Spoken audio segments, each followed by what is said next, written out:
welcome this evening. It's good to have people come here to Ascot Community Church, and it's good to come together for a meal and to listen to some of the reflections and to share in some discussion about assembly, which we'll do later on. Thank you to everybody who came for tea and brought food, and thank you. I'm sure that the helpers in the kitchen are listening through the speakers, so thank you to them too for cleaning up after us now. For those who don't know, the toilets, there's an exit sign out that way. The toilets are off the foyer, going out towards the back. If you need them, there is also a larger toilet, disabled toilet, just there off the back of the church worship space. We're going to begin with a time of devotion and worship. Based on last Sunday's lectionary readings, which many of you will know was a letter to the Ephesians, and the scripture passage from John 6 about Jesus feeding the multitude and then calming the storm. Now, these stories are really familiar to many of us, but we all know that when we hear things again, we think about it again tonight, we hear what God has to say to us this evening. And especially, I thought we might think about some of the anxiety that the disciples experienced when they didn't have enough food and when they're in the boat in the storm. And think about some of the anxiety that some people and some congregations are feeling about the things that happen at assembly. So I invite you to begin with a prayer, which we'll stand and say together, and then we'll remain standing for a song. Now, there are actions for this prayer. So I invite you, if you're able, to stand and do as many of the actions as you feel comfortable with. Let's say this together. We come together to worship God as God's family, one in Christ. As Christ dwells in our hearts, we become rooted and grounded in love. We seek to understand more and more fully the breadth and length, the height and depth of God's generous love for us, a love beyond all measure. This is Christ's love for us, shown on the cross. And in this love, God's Spirit works within and among us to do far more than we can ask or imagine. And so we will give glory to God forever and ever, with all that has been, all that is now, and all that will come to be. Amen. Please join in singing How Deep the Father's Love. So in this scripture passage from John 6, which I'm not going to read, but we'll tell the story as we go. We hear of two of Jesus' great miracles back to back. So we can imagine the scene. Jesus has been teaching and preaching and healing. Crowds have gathered, wanting to learn more, wanting to see, wanting to understand. Who is this man really? They follow him all the way to the other side of the lake, the Sea of Galilee, interested to see and hear what is next. It was coming up to the time of Passover, and they were already wondering if he perhaps were a modern day Moses. Would he be the one to deliver the Israelite people from their so-called slavery? So Jesus seats himself down comfortably on the mountain with his disciples. Possibly it was more a bit of a rise than a mountain, but elevating does give him a sense of authority. He begins to teach. And the people in the crowd are hungry for teaching, hungry for a sign, and then they become hungry for food. Where will we buy bread for all these people? Jesus asks. Because hasn't hospitality always been an essential part of good ministry? One little boy has come prepared. His diligent mother has thoughtfully packed his lunchbox to take out with him for the day. 5 barley loaves and 2 fish. Now I wonder if the boy gives it willingly, or whether he needs to be convinced. I can imagine him wondering if the disciples were really going to share, or would they just eat it for themselves, or perhaps give it to the great teacher. At any rate, I suspect that he didn't really think that he would see any of it for himself. But the disciples are anxious, deeply so. 5 loaves and 2 fish. There is absolutely, positively no conceivable way that all of those people can be fed with these few crumbs. There are too many people. It is too much to expect. They don't have enough. It all seems out of their control, and they don't know what to do next. How often do we say that? I can't do it. What are you asking of me?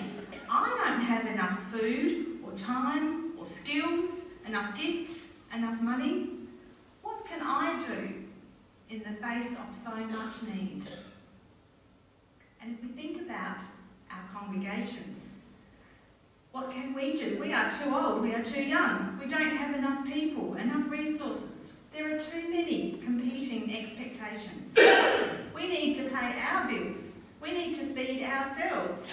We don't want to use it all up now and risk going hungry later. It is too much to expect. We don't have enough. We don't know what to do. But we know that all things are possible with God and the power at work in Christ Jesus. We have a God who stretches our faith, just as he did Philip's and the other disciples on that day. A God of surprises, who can take what we have to give, who can use who we are, can work the power of the Spirit within and amongst us to do amazing things, so that the little we seem to have is shared and multiplied. And we find that we can not only do what we have been called to do, but that we have more than enough. This is a generous God who not only provides what we need, but more so, with abundance, with 12 basketfuls left over. God's power, like God's love, able to do so much more than we can ever ask of or even think of. Generous beyond measure.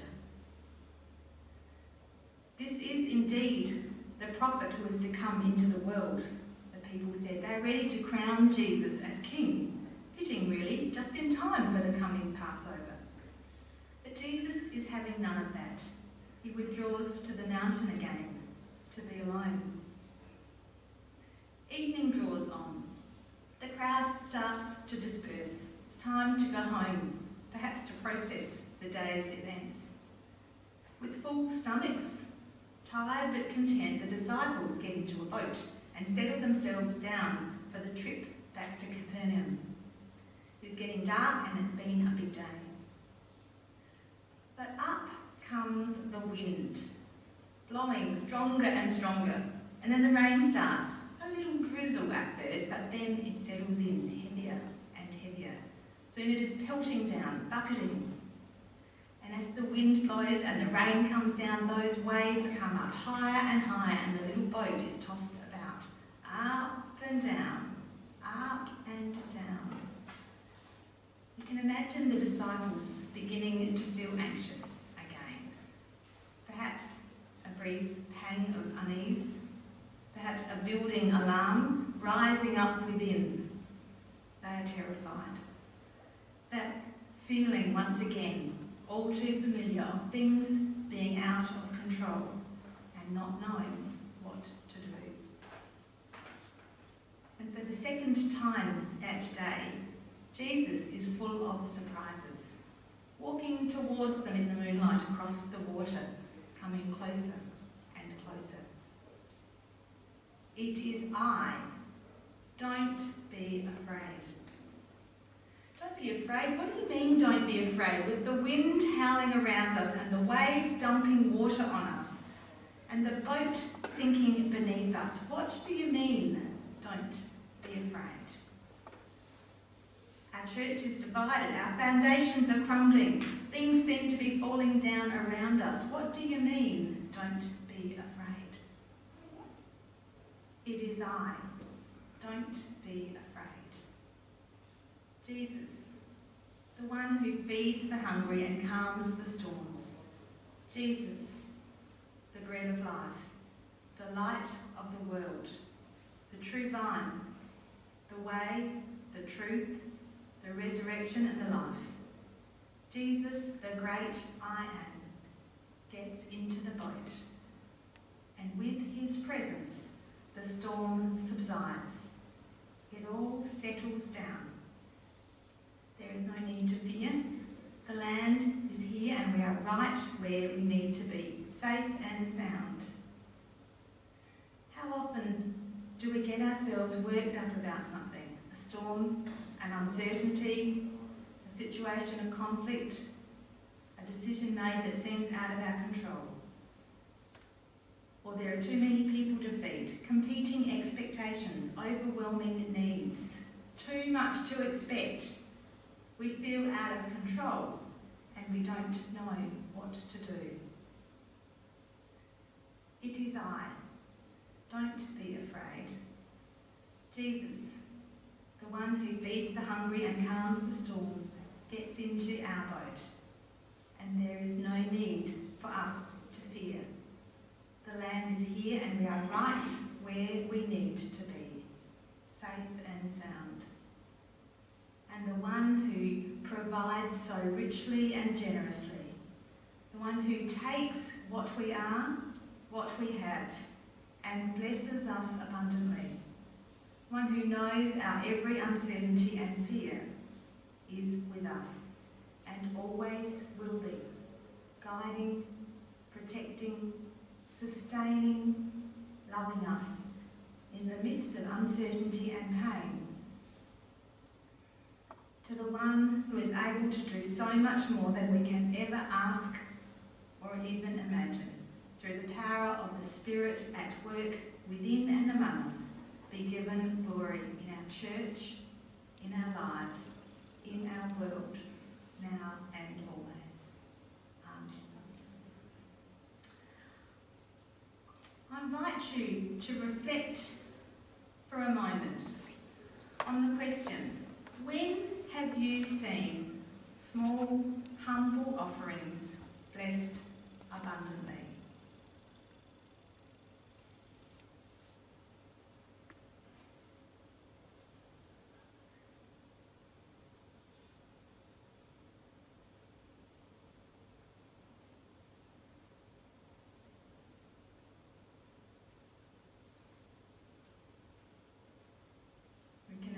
Jesus blessing us, blessing what we bring, multiplying our offerings to provide blessings in abundance. But a further question, what are the things that bring you anxiety or fear? You or your congregation or whatever context you identify with. Reflect on that for a moment.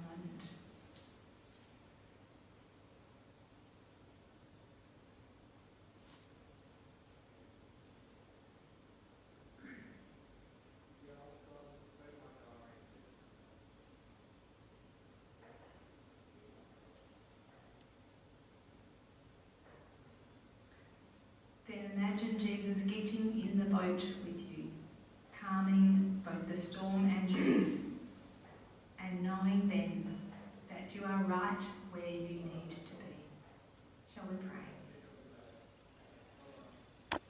Great and generous God, magnificent, mighty, mysterious, above and beyond, yet among and within. Your love is so broad and long and high and deep that it can never be fully known. Your power working within is able to do so much more than we could ever ask for or imagine. We bring you what we have and who we are. Small offerings, humble as they seem, give ourselves to you, knowing that you will use us just as we are. You will use what talents and time and gifts and resources we have for your glory. And when we feel inadequate, anxious, uncertain about what to do, when we find ourselves tossed around in the boat, feeling like things are out of our control, come to us. Calm our storms, within and without, and teach us to trust more fully in you.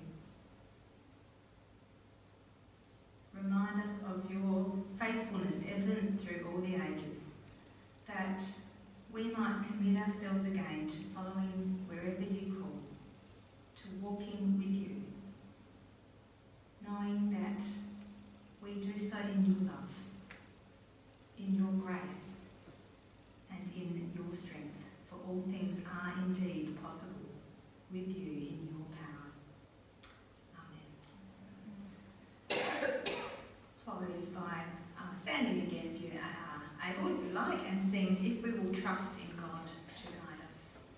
It is and how it operates, and then I'll talk about some of the things that we discussed and decided.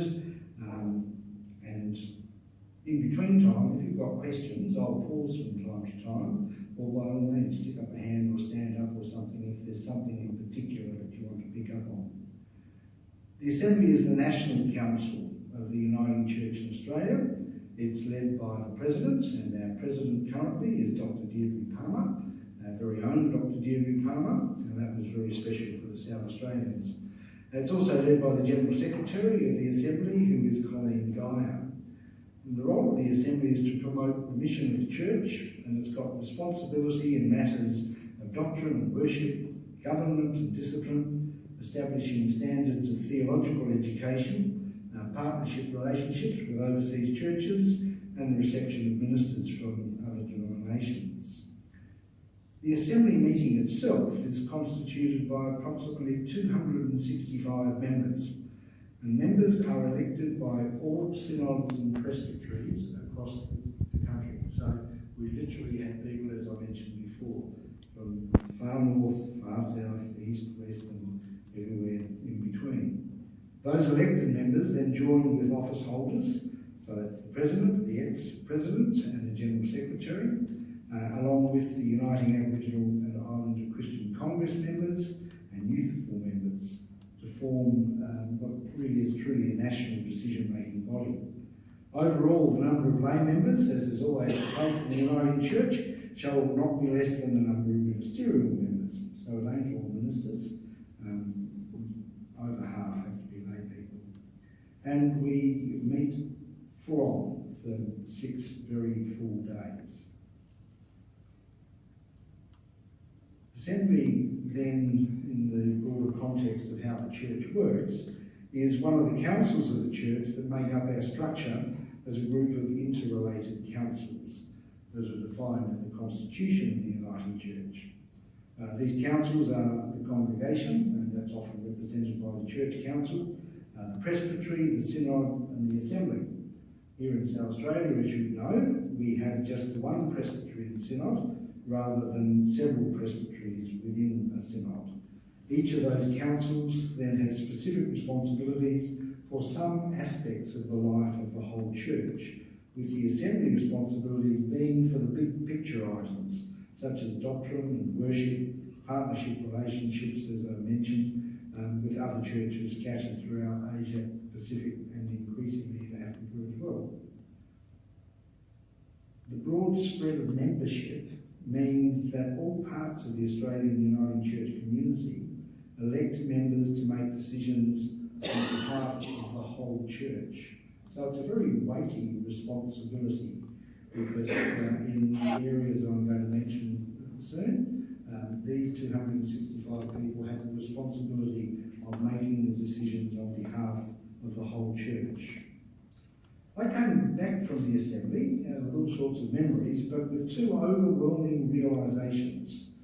The first is the cross-cultural nature of our Uniting Church. We know here in South Australia that there are some ethnic congregations around the place, and we appreciate their presence and the contribution they make. But at a national gathering such as the Assembly, the multicultural presence is in your face all the time. Because especially in the eastern states, there are so many Islander congregations and Korean congregations and Chinese congregations and Armenian congregation. We have people who have their ethnic origins in many different places who are very thoroughly members of the Uniting Church, and they make a contribution which is absolutely outstanding. And of course, alongside that, we've got members of the Congress, the Indigenous, the First Peoples of Australia. Now, all of those groups retain their ethnicity and add amazing diversity when we get together, but they are all thoroughly uniting church. The second realisation, and this is not really unrelated to the first, is that we enjoy a great variety of worship across the church. From the installation service on Sunday night, which was a very formal service, as you'd expect, I think, when we installed the president, to the final worship, our closing communion, on the following Saturday afternoon, which was led by the younger members of the Assembly. We enjoyed every form of worship that you could possibly expect anywhere in the Uniting Church. And that was special. We were blessed with a diversity of worship styles and a great diversity of music, led by members from every synod across Australia. That was great. Our cross-cultural nature and gifted worship leaders were a blessing to the Assembly and continue to be a blessing to the communities that they've now gone home to.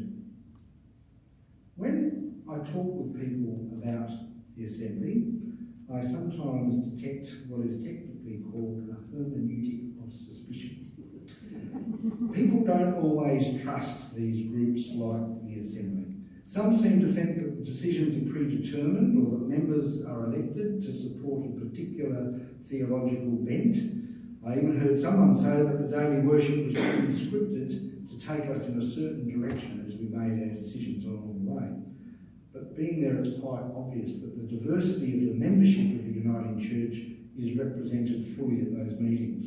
As I mentioned, worship was a gift, and those who led worship at times entered the various conversations we had about the very different proposals, and they offered very, very different perspectives. And so on one day you would have them, one at this microphone, another at this microphone, sharing about one of the proposals, very different perspectives, and then the next morning they'll be there together celebrating worship and having prepared worship together. So there's no collusion. It's simply how we are as the Uniting Church. At the meeting, when we met all together in plenary sessions, we met in table groups of 7 or 8 people so that we could talk amongst ourselves and reflect on what was being said when the time arose that was possible. At other times, we met in community working groups of about 12 people.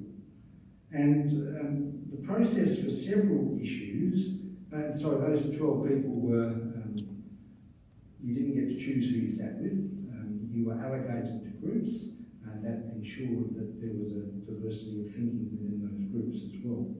The process for several of the issues that we addressed was that the issues were presented to the plenary session, so almost 300 of us altogether, where there was opportunity for questions of clarification and occasionally for some comments as well. We then carried the conversation on in our community working groups, where a facilitation group had prepared questions that enabled us to address the issues in the proposals and the things that sat behind the proposals as well. And if you contemplate what this might mean, you'll see that those who did this were very special people. The facilitation group then collated the working group responses and brought back to the next plenary session, or the one the morning after, a report that often included a revised proposal formed on the basis of all of the feedback that came from those working groups. This meant that when we came to the deliberative conversation, when we came to make decisions and hold up our cards and all of that sort of thing, we were actually addressing a proposal that was very different to what had been published before the Assembly. And it's in that movement and flow as we make decisions that we see the Holy Spirit at work, as we listen to each other, as we pray together, as we reflect on what we've heard. And it's surprising sometimes how different what comes out is to what went in. So that was a very important part of how we went. And that process that I've just described was the one that was used for same-gender marriage and for sovereignty that I'll talk about in a while as well.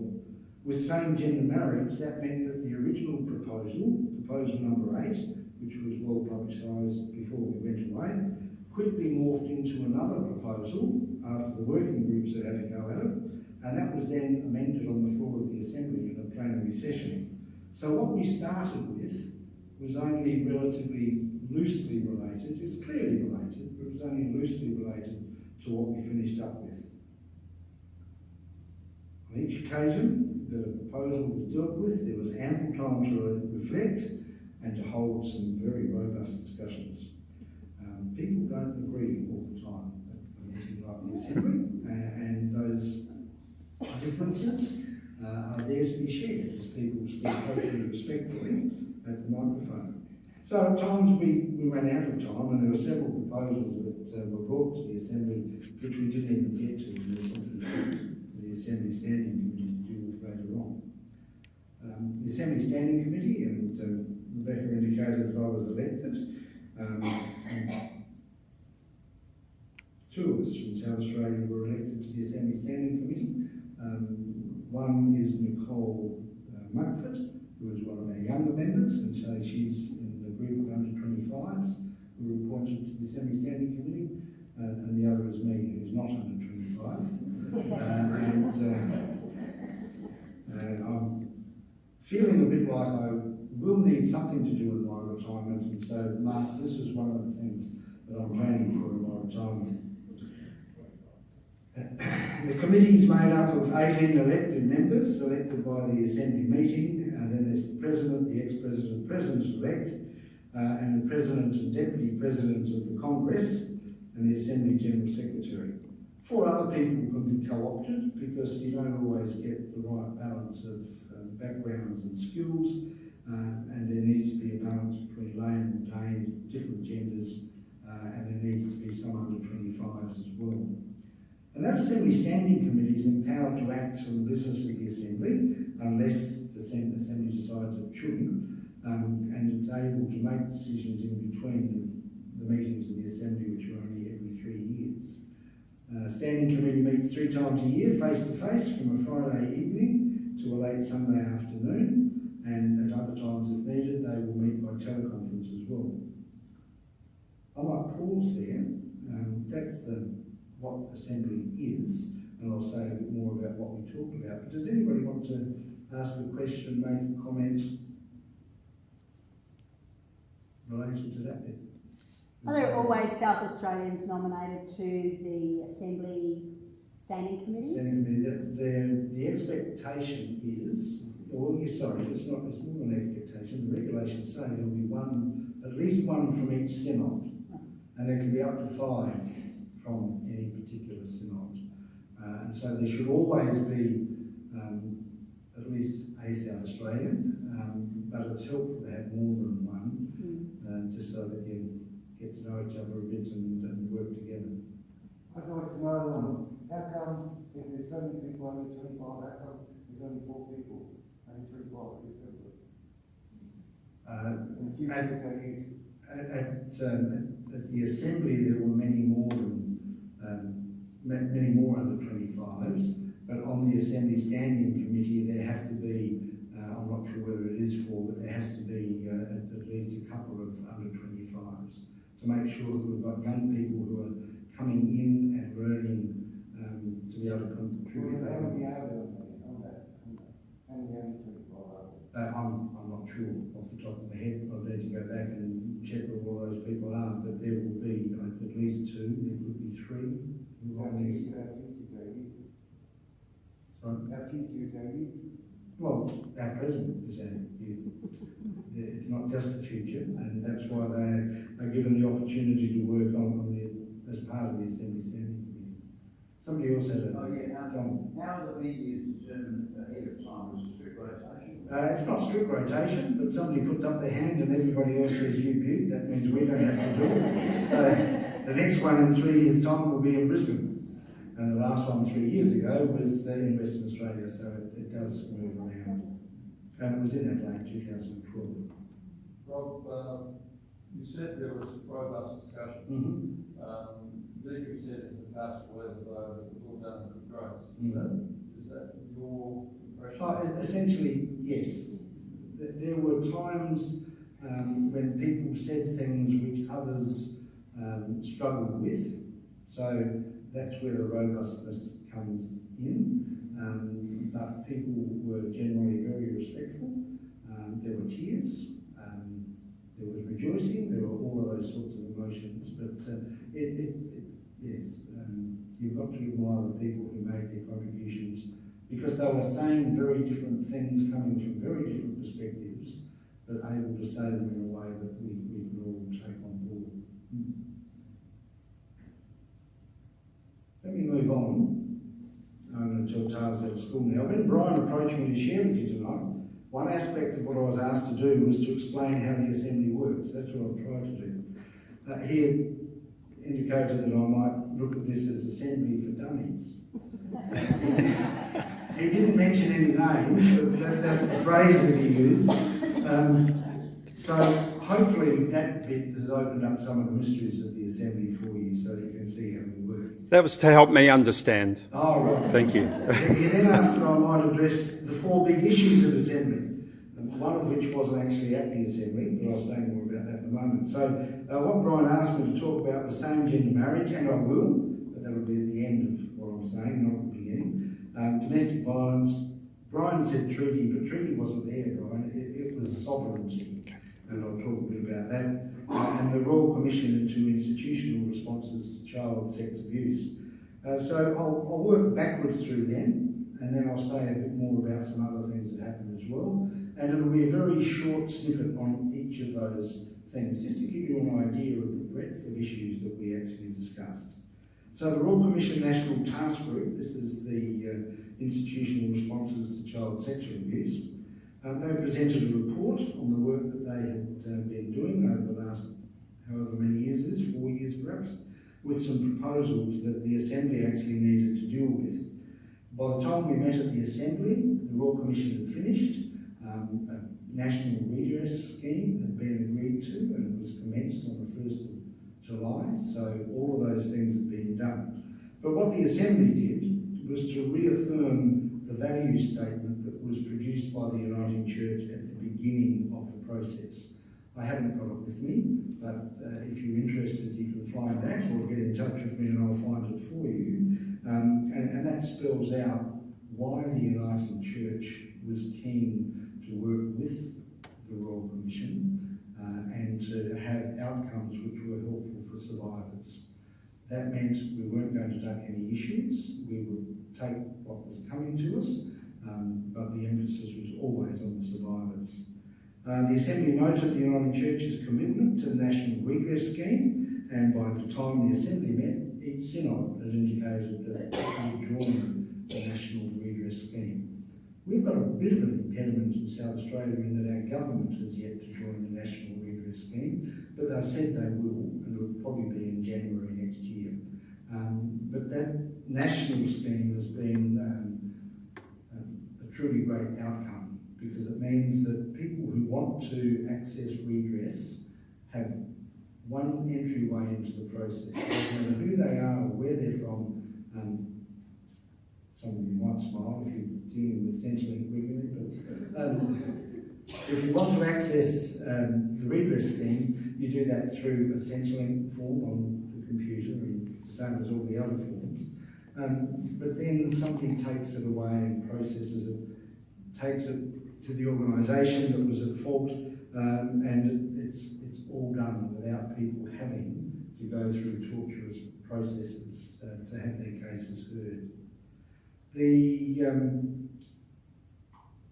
Assembly also asked the Assembly Standing Committee to make some changes to regulations, because some of the things that we were asked to do coming out of the Royal Commission don't naturally fit into the way we do things in the Uniting Church. So we're going to have to change some regulations to make sure that we keep appropriate records and things like that.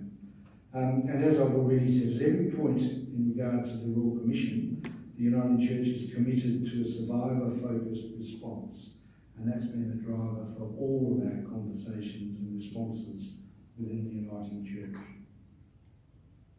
Any Royal Commission questions? Just meaning Anglicans decided to sell a lot of property. They have, haven't they? Yes. Apparently far more than they need to pay. Yes. I'm assuming that's not the case with your own church.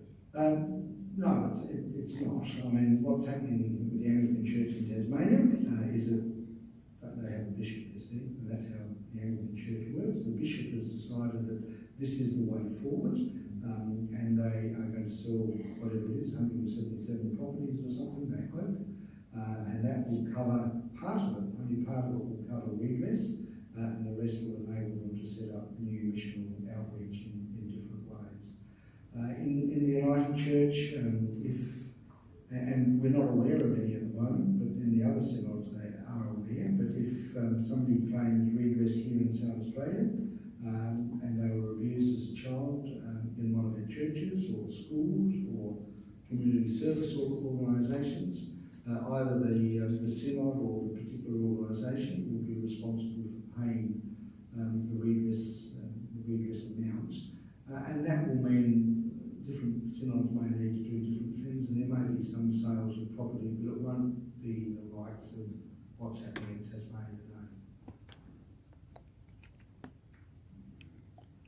The next bit's on not treaty, but sovereignty. So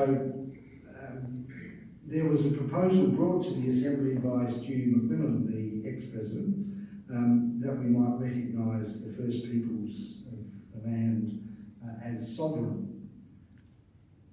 That caused a great deal of conversation and a fair amount of confusion, but it came out of the working groups. The realisation came that when you talk about sovereign, people think different things, and so it was made absolutely clear that the term sovereign that is being used is the term that was used at the meeting at Uluru, where they met 18 months ago or so, and sovereignty is recognition of the First Peoples' spiritual relationship with the land. It's not about a treaty, it's not about land rights, it's not about ownership, it's recognition of the spiritual link that the Aboriginal people have with the land. The interesting thing for me was that this wasn't Congress bringing this. Congress already know what they think about their relationship with the land. They don't need the Assembly to tell them. This was about the Assembly standing with Congress and saying, we will be your advocates in these conversations as well. And so there was quite a conversation around it, but in the end that was agreed to quite possibly, I think, by consensus and by the whole Assembly. That's what I'm more accepting the Bible in the key was the word is God. Mm-hmm. He was here before that 50 years. Mm-hmm. That's right. And the Aborigines will acknowledge that as well.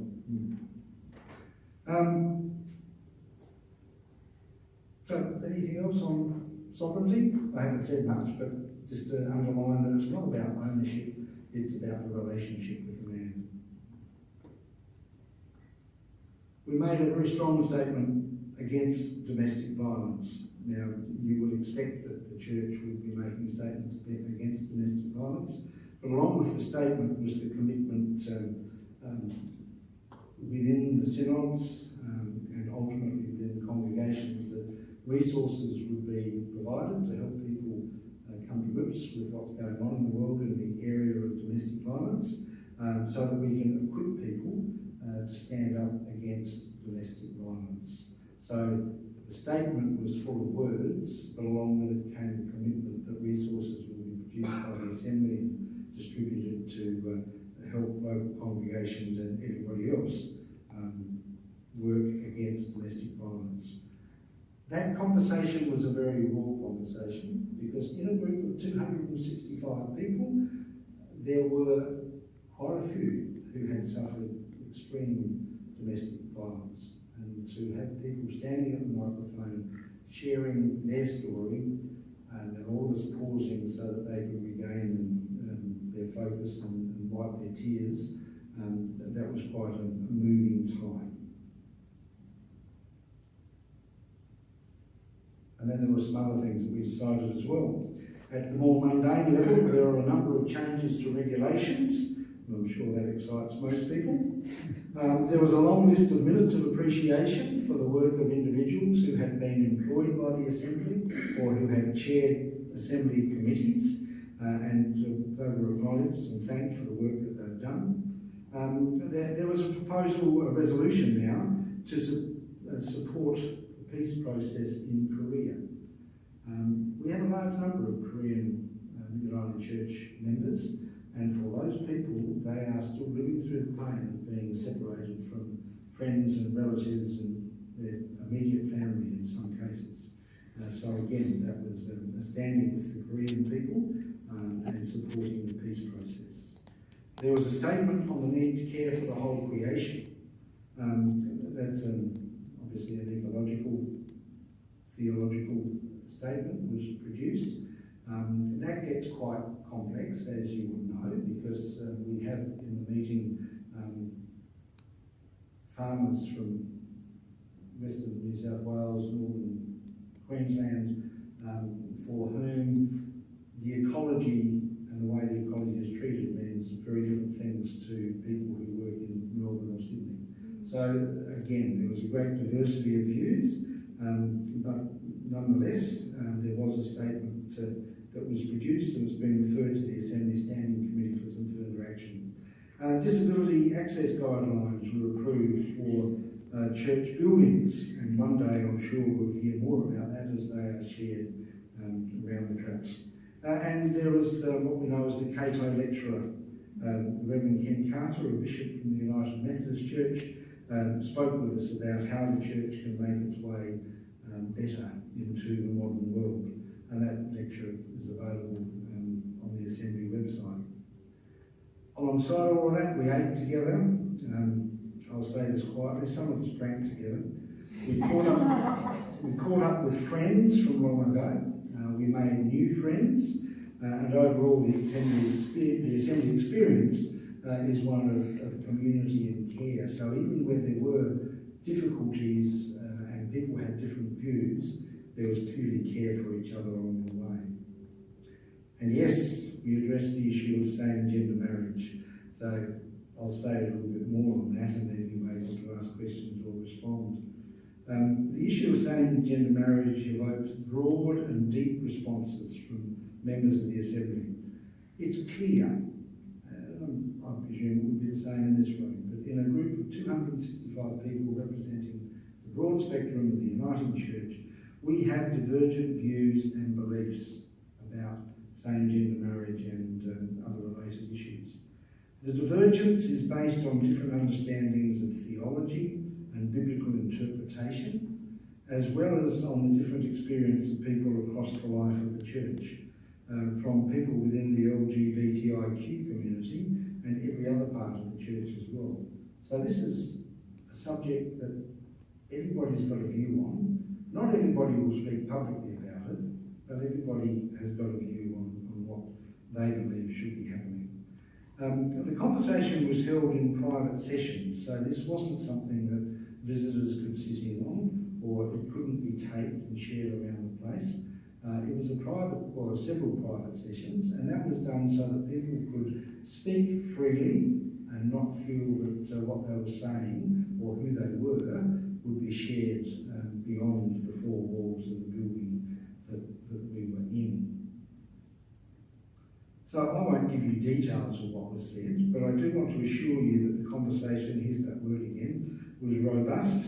It was usually respectful, it was emotional, and it was deeply faith-driven by a broad spectrum of faithful Christians who understand their faith in very different ways. The views presented would be representative of the broad spectrum of views shared across the Christian community, within and beyond the Uniting Church. The Uniting Church is a broad church, and that breadth was evident in the conversation. Together as one of the councils of the church, the Assembly tried very hard to listen to God, to listen to one another, and to discern the movement of the Spirit amongst us. And that all sounds trite, and you'd expect me to say those sorts of things. But that was the genuine commitment of those who were sharing in that conversation. As you no doubt know by now, it was the decision of the Assembly that two distinct understandings of marriage can be held together within the Uniting Church. This means that we as the Uniting Church respectfully, faithfully and with integrity uphold two statements of belief on marriage. One statement remains unchanged. It was formulated in 1997 and it has in it the definition of marriage as being between a man and a woman. The second statement, which has now been added, is identical in content, except it defines marriage as between two people. A man and a woman, two people. And that's the difference between the two. Just on that point, I want to say that in the Bible it says Adam and Eve, and Jesus also had the bridegroom, had the wedding, and St. Paul also talks about homosexuals not getting into heaven. Yep. In Corinthians. Yep. And my personal belief is that marriage is between a man and a woman, and not a man and a man and a woman and a woman. And I like to go public about that myself. I'm willing to let that stand as a Christian, genuine Christian who's faithful to God and His Word. Yep, and that view almost word for word was expressed several times by people within the conversation. As I've indicated though, the same-gender marriage proposal started with a report from the Assembly Standing Committee that included several recommendations. They went to working groups, and out of the working groups came a new proposal, and then that new proposal was put to the floor, and over several sessions, so this wasn't a half-an-hour conversation, over several sessions, that proposal was eventually amended to become the final resolution that you would have seen publicised. So what we started with was related to, but not the same as what we finished with. I also want to say we discussed about what is agreed that homosexuals, man, be together, woman, be together. Today's the Bible has discussed to the church as well. And one of the things that the Assembly did was to ensure that those sorts of judgments weren't brought on people who were sharing together at the Assembly. No doubt people thought them, but that wasn't the tone of the conversation. What we finished up with, and you can get copies if you haven't, and those copies are available along with the pastoral letters from the President and the Moderator, and now the Pastoral Relations Committee. And if you haven't seen that one, it's particularly helpful because it gives you some guidance on what ministers and congregations might need to do if they want to make decisions in this area. So we have two equal and distinct sets of beliefs about marriage. That causes difficulties for some people, it resolves issues for other people. And what's in the Bible? Celebrants are free to accept either of those beliefs about marriage, and hence may choose to marry same-gender couples, or they may choose not to marry same-gender couples. Individual ministers and celebrants are able to make those decisions for themselves. They exercise freedom to decide whether or not to marry any couple, as authorised under the Marriage Act and according to the rights of the Uniting Church in Australia. Church councils, on the other hand, have the authority to permit or to refuse their property to be used for the celebration of marriages. And so a church council may choose to say, yes, we will allow marriages of same-gender couples in our church building, or they may say, no, we will not. What they can't do is to force their minister, one way or the other, to have a particular view. So the minister has the right to choose, and the church council has the right to choose a decision that was made. From where I sat, as I've said before, the process was a wonderful affirmation of the Holy Spirit working amongst us as we make decisions. Praise to God. But I want to acknowledge that others, as you've heard, will have different views on that. it really was an amazing process to be a part of, but I know that at the end of the day, there are still different views that people have on these issues. So we now have a decision of the Assembly that's to be respected. It won't necessarily be agreed with by everybody at all, but it does need to be respected, and people need to understand that they're safe to live out their views without threat or judgment. And that's, I think, the commitment that we all need to be able to make. That requires work on everybody's behalf to ensure that the places where these issues are discussed are safe places, so that if you were talking about this in your church council, you need to ensure that people have the freedom to say what they need to say, that they say it respectfully, and that people need not fear those conversations. So it requires work on everybody's behalf, such that God's love for us all can be communicated in our life together. And in the next week, the Assembly is going to produce a list of FAQs, which will resolve all of our issues, I'm sure. We'll cover the practicalities that we need to be aware of, and that will include things like dates when marriages may, same-gender marriages may start to happen, what liturgies will be available and where they'll be available, and those sorts of things.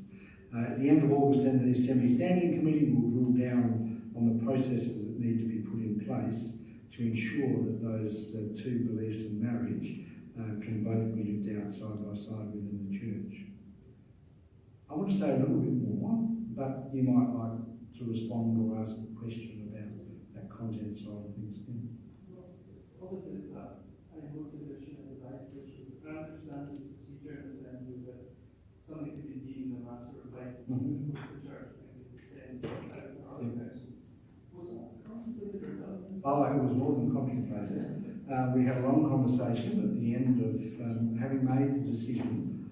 I won't quote them, but I've got the Constitution here, which gives you the wording that's needed.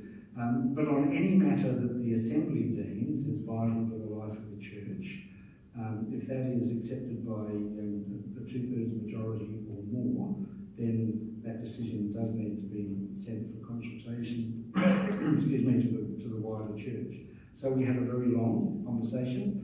Again, different views were expressed. Some people felt, yes, this is vital for the life of the church. Others, for all sorts of different reasons, said, no, it's not vital for the life of the church. The vote was taken, and it was overwhelmingly that it was not vital to the life of the church.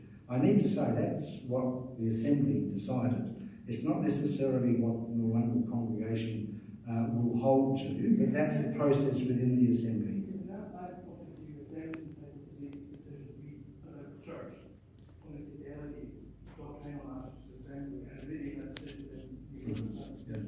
But I'm hearing that there's plans afoot to appeal and but I understand that can only take place if this procedure has to be followed. No, it doesn't only take place. That's the first part. I'll say a bit more to answer your question then. So the first part is we debate whether this is vital to the life of the church. The Assembly said no, it's not, and so there was no need to do anything further.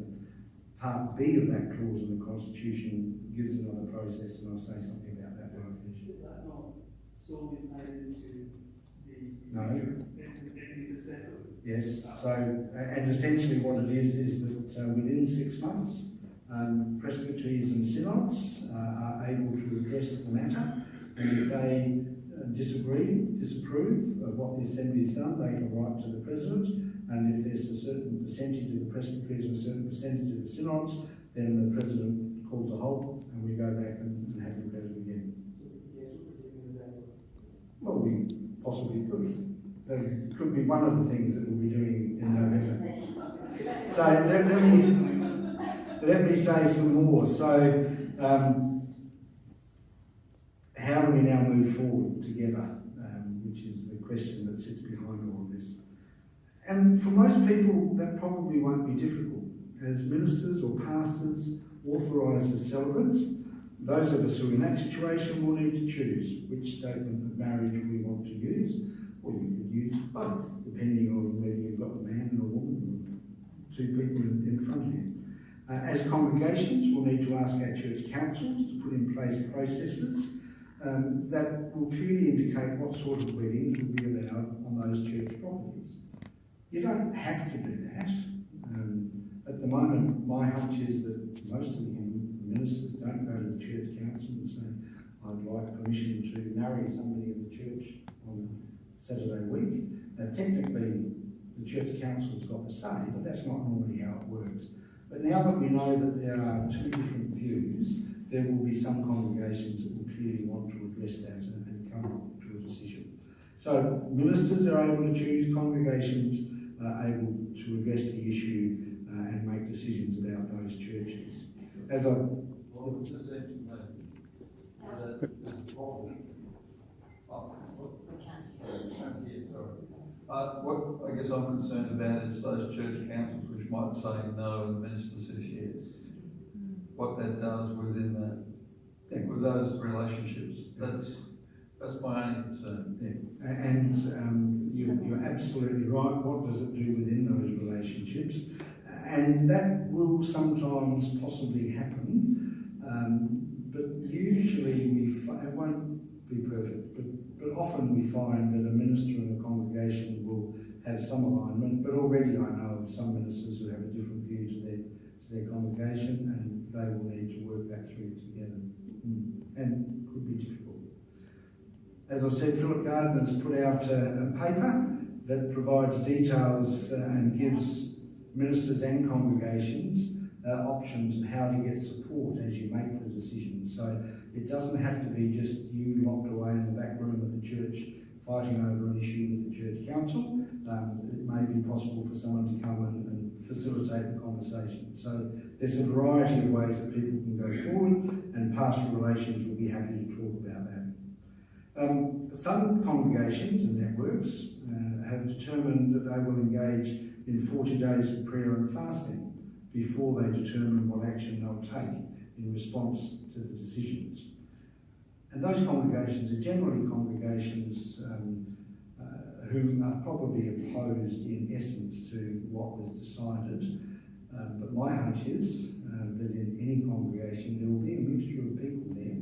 And so even though the church council may think it has a view, there'll be members of the congregation who may have a different view. So they're taking 40 days of prayer and fasting, and then at the end of the 40 days they will indicate what sort of response they might make. For some that may mean leaving the church, it may mean taking other action to indicate disapproval of the decisions of the Assembly. And as has already been indicated, I anticipate that the meeting of the Presbyterian Synod in November may have business on the agenda that will be the outcome of that 40-day process. That could mean, and this is one of the things that's been spoken about, rejigging our structures, a non-geographic presbytery has been spoken about, or it could be a proposal to disapprove of the decision that the Assembly made. And if those proposals come, they will be dealt with along with any other business. And so I'd be very surprised if something doesn't come, but we don't know yet what that will be until we get there. So let me finish though by underlining that the thrust of the decision is to acknowledge that there are many different views on marriage, and to put in place processes that will enable people with those different views to remain loyal to the uniting church. It's long been the belief of the uniting church, and you would have read this even if you haven't sort of intellectually acknowledged it as you read it. All people are created in the image of God. This is but one of the many decisions that flow from that understanding. So this decision is just one of the implications of that belief. It's challenging to those who hold what might be described as a conservative understanding of biblical interpretation, but alongside that biblical understanding, as we would know if we spoke in this group here, there are different biblical interpretations as well. We don't all come to the Bible in the same way. And there was lengthy conversation around those biblical and theological issues within the sessions that we held, as people far more learned than I explained some of those different views. So we're now called to live together in peace, to let our shared faith in Jesus Christ be the determining factor in our relationships, and to continue to be at mission on his behalf. We're called to walk together in faith, to respect each other's positions, and to get on with our lives together. That will take a lot of effort and commitment, but ultimately that's the calling that we share in our baptism. I'm happy for more comments or questions, but that's the Assembly for Dummies. Where's Mary? I guess my question is about the procedure from here. I deliberately joined the Uniting Church. I wasn't raised in the Uniting Church, and one of the things is that diversity and unity is really important. And one of the things that's come out from this in the procedures going forward is the Synod asking ministers and congregations to state where they stand on this issue. And then that would become public, as in congregations could see where each other stands, ministers could see where each other stands. And I guess I just have a problem with that procedure because it takes out the discerning nature of who we are as a congregation, which will be a thought and bring it divisive, because I look around the room here and I'm sure all of us are quite different, but I consider them my friends as well. So I have a concern about that. So as you described it, it's not exactly how it's coming from Pastoral Relations Committee, and this was discussed just a week ago at Pastoral Relations Committee. In what Philip has published about various ways for congregations and ministers to work through it, there's an invitation for people to let the Pastoral Relations Committee know if they have made a decision one way or another. But it's clearly indicated a couple of times in that it's an invitation. People don't have to. And I'm not clear in my head as to how public that information is. But it's extremely useful if somebody rings Pastoral Relations and says, I have a daughter who wants to marry another woman, where would it be okay for them to go to have a conversation? So that's that's some of the stuff that sits behind it, but there's no, people are not going to be forced to do that. If you want to share that and you're happy to share that, that's fine. If not, it doesn't matter. And I think I was just thinking about the decision, if you don't choose either way, is undecided. I just wonder if that word could be still discerning rather than either or. That was my only concern, because I think there's members, like most here I have, or everybody in my congregation as well. If we nominated one or the other way, that would be a problem, but saying we're still discerning, I think is significant. But there'll also be people with Mary who sit in that space who have decided. Yeah, and that's it's just that they don't want to wave the flag. Yeah, maybe that's it. Yeah, so I'm happy on that. Oh, sorry. Well, Max has got the microphone. Yes. A question stroke comment, I think, not about the substance of the resolution, because that'll see to a midnight.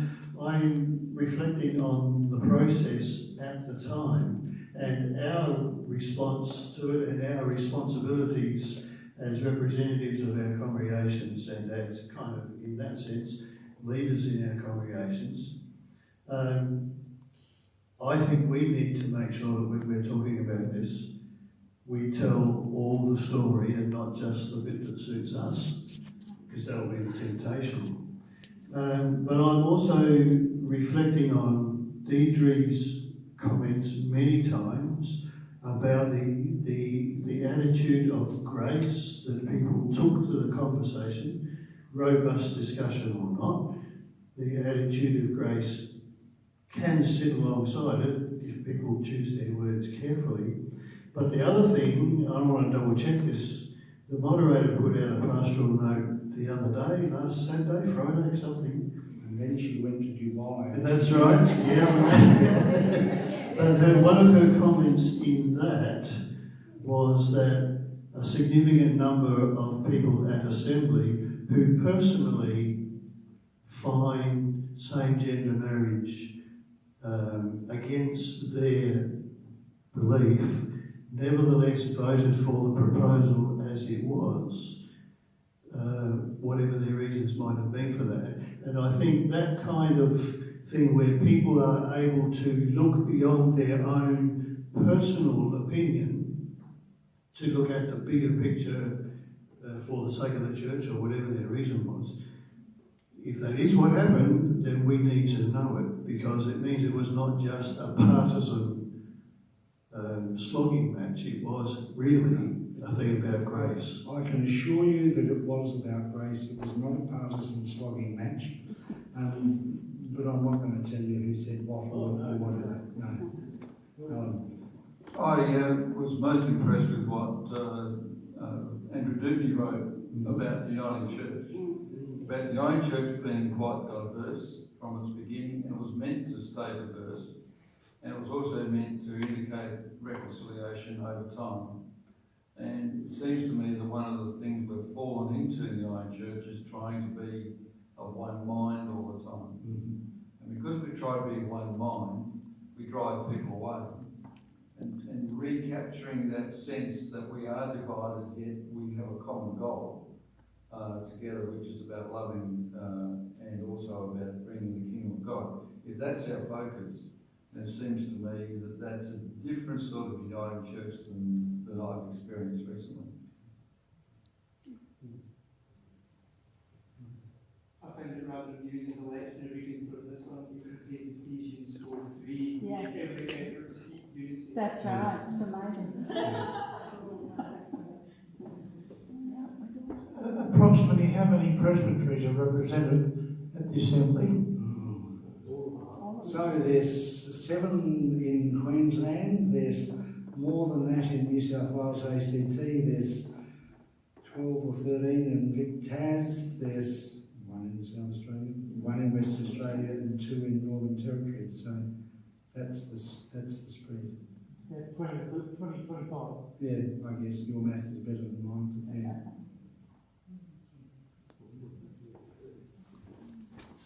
Rob, can you...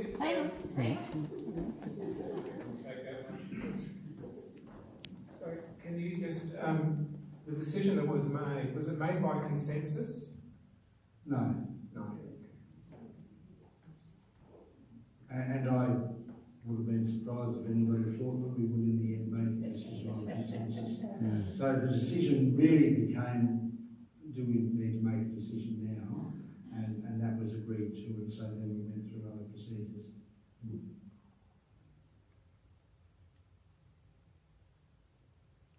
If it was, forgive me folks, if it was made by consensus, that would be absolute proof that there is a God.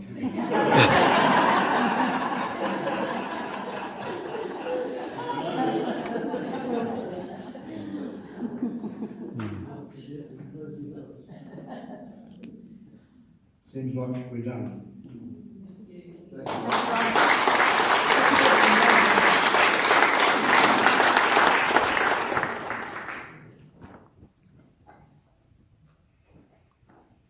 Yes, thank you very much, Rob. That's a very good overview, and I think I may put some of those words in brass now. So I take some responsibility for treaty. I think I already wrote that in an email, and I may have sent this in with done this too. But thank you very much. And as the pastoral leaders have all said, Rob and other people from Synod are available. If ministers and church councils need to talk to them, or as he's also said tonight, invite them out to meetings and so on. So you are not alone as you continue to discern and discuss these things in your local settings. Jeff? Asked Rob a while ago, but I know he's the one of the chaplains to the president, so just if you could just say how Deirdre is and that there's areas of prayer needed. Always areas of prayer needed, Jeff. But yes, I was one of Deirdre's chaplains, which is, I can tell some other stories now, which is a great privilege. Deirdre and I first lived together, and then Deirdre says, in a Christian community, in 1976. So our relationship goes way back. My wife was Deirdre's matron of honour, and I was MC at Deirdre's wedding and all of those sorts of things. So it was a great privilege then to be asked to be one of the chaplains. And that meant I got dressed up at the inaugural service and the inaugural installation service, so that was good as well. Deirdre is very well. If people know Deirdre, you'll know that she's very gracious, but she is very strong. and she had to be strong at times to make sure that we came back to what was being addressed and didn't drift off into other places. But that imposes a pressure on the President, and in this case it's our Deirdre, who we know so well. And so yes, she was under considerable pressure through those processes. She performed amazingly well, and there was a great deal of respect. But the prayer for Deirdre is probably that as she listens to people with very different views, that she's able to listen, not take things personally, but to listen and provide that moderatorial presidential listening ear, rather than feel that she's going to be knocked backwards and forwards by the different views. So yes, pray for her ongoing sustenance in every way, I think. Thank you.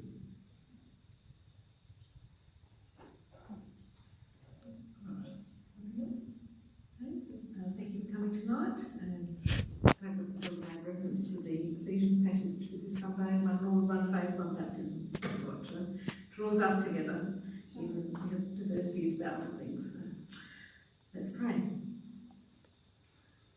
Thank you, loving God, that we can gather in freedom and in hope, we can have robust discussions, and we can be friends.